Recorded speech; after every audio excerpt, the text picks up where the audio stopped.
Il dottore Vincenzo Castelli, inventore della terapia Meccheva, che presenterà giorno 28 alla Chiesa Madre di Grotte, un grosso evento per presentare cosa, dottore Castelli? Sì, giorno 28 dicembre dalle 18:30 in poi in Chiesa Madre di Grotte verrà presentata appunto Meccheva, tecnica rivoluzionaria per la cura delle lesioni muscolari negli sportivi e non solo, dove studi scientifici, dove indagini clinico-strumentali ci hanno permesso nell'arco di 2 anni di evidenziare una riduzione dei tempi di recupero negli sportivi del meno 80%, vuol dire trovarsi in campo il giocatore dai 3 ai 5 agli 8, massimo 2 settimane, dipende dalle grandi lesioni o dalle piccole lesioni che si hanno. Cosa può promettere il dottore Castelli agli atleti per il recupero appunto di questi giocatori? Beh, io agli atleti prometto, come già in corso ne ho tantissimi, di calcare i campi dai 2 ai 3 agli 8 giorni, tempi che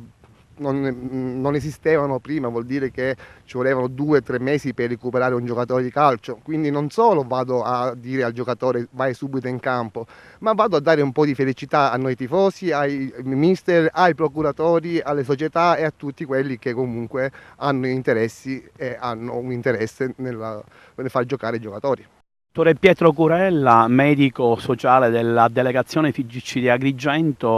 un grande evento, giorno 28, organizzato a Grotte per la cura delle lesioni muscolari, il metodo Meccheva, sarà presentato dal dottore Castelli. Lei ha avuto modo di fare curare alcuni ragazzi, quindi può essere una buona testimonianza la sua. Sì, io come medico della delegazione della FIGC di Agrigento, in quanto il torneo Brucato dura all'incirca 2 mesi, abbiamo avuto diversi infortunati con lesioni muscolari e anche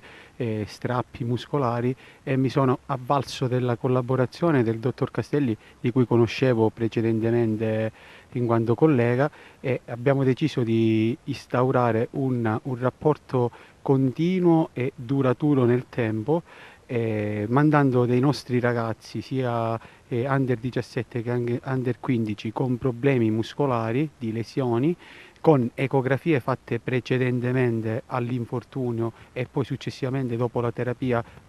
altri controlli ecografici e con risonanze tutte certificate. Si è visto che nel giro di 3-4-5 giorni i nostri atleti già erano pronti ad allenarsi e a calcare, dopo un periodo di altri 4-5 giorni di recupero atletico più che altro, ma non